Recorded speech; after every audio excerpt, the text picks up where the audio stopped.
If you are growing onions and you notice that some of your onions start to develop this tip on the end, it is not a good sign. It means that your onion's growth has shifted from bulb production to seed production. And while no onion grower wants to see this happen, there are options. Today we're going to be talking about 3 things you can do when your onions start to bolt, and also what you might be able to do to prevent it from happening to you next year. Option number 1, I'm going to show you over here in my other onion patch, and that is that you can let your onion go to flower. When it first starts to bolt, you can see those little tip, which look like what you saw on the other onion patch. But then if you continue letting it grow, it will develop this flower right here. When these flowers are fully in bloom, they will be incredibly attractive to pollinators and different insects, and they're really a nice addition to a diverse garden. And then if you're growing an open pollinated type of onion and the onions are separated by at least 800 feet from other varieties, you can save seed from these onion flowers. So option 1 is just to let it go to flower. Option number 2 is to just go ahead and pull the plant. The thing that you need to know about onions is that when it starts producing this onion flower, when it starts to bolt, the bulb production actually stops. So there's no use in leaving it in your garden thinking that the bulb will continue to grow. But all is not lost because you can go ahead and use it in your cooking. You can use all of this right away if you have something you want to make for dinner tonight, or if you have a lot of onions bolting at once, you can do what I do and I pull them all and then I go ahead and I preserve them in some way right away.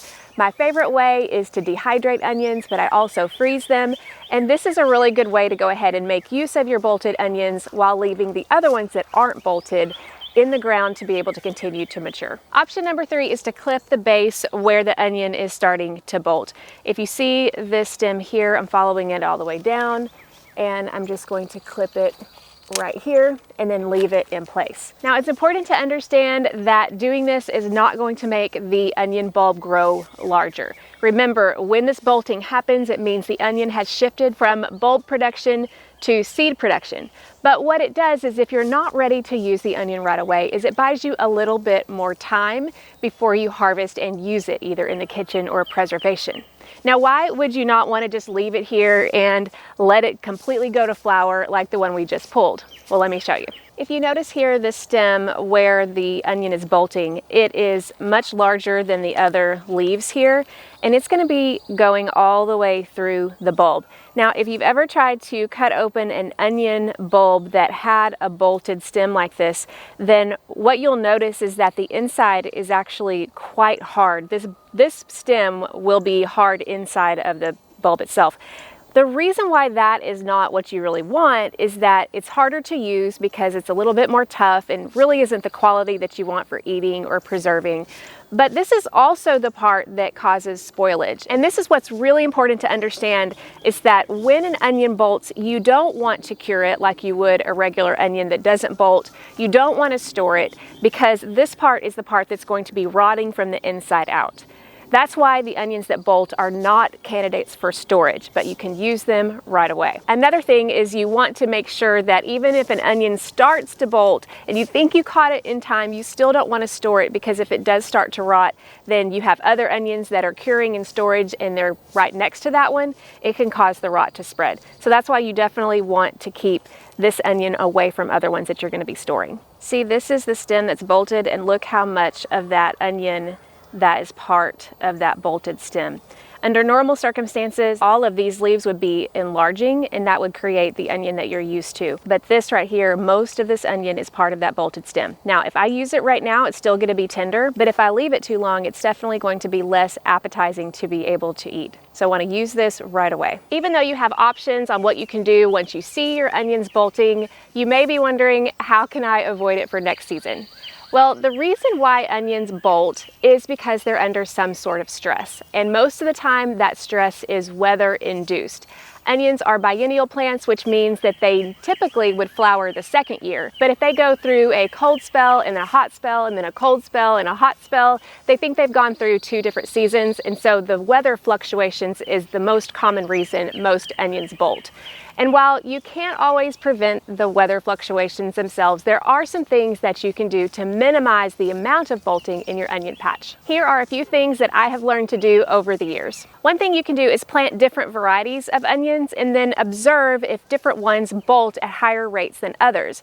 For example, most of the bolting that I'm seeing in this bed is coming from the variety Red Creole, whereas the Patterson varieties and the Candy varieties are hardly bolting at all. This is something you can do throughout the seasons, and if you live in an area like mine where I can grow both short day and intermediate day onions, check out this video for more information on that, then I can test which ones actually do better for me. And I have learned that in my climate, intermediate day bolt at a lower rate. So if you've had a lot of trouble with bolting onions, try different varieties next year, test them against each other, and see if you can find some that bolt at a lower rate. Another thing you can do is if you grow in raised beds, containers, ground beds, you can compare those types of growing conditions to see if the onions bolt at a lower rate in those growing conditions. For example, if you're growing in raised beds, they have a tendency for the soil to warm a little bit quicker and they get hotter quicker in the summer. So there's more temperature fluctuations in raised beds. So I've enjoyed testing between growing my onions in raised beds and growing them in the ground to see if maybe the ones in the ground might bolt at a lower rate because of more uniformity in the soil temperature. On the other hand, I've noticed that sometimes when I grow in the ground and we get a lot of rain, we tend to have some more onion rot compared to in the raised beds. So all that to say, test not only the different varieties that you grow, but also where you grow them, and you might find that one is better than the other. Another test you can do is to plant onions from seed. You have to start them indoors way ahead of time, and then compare that to buying transplants. For most people, they find that planting onion sets leads to a higher bolting rate, but that's something that you can test in your garden as well. So testing the different types of planting that you do, seed, transplant, set, that may be something that you might want to test in your garden as well. Another thing you can do is to test planting at different times.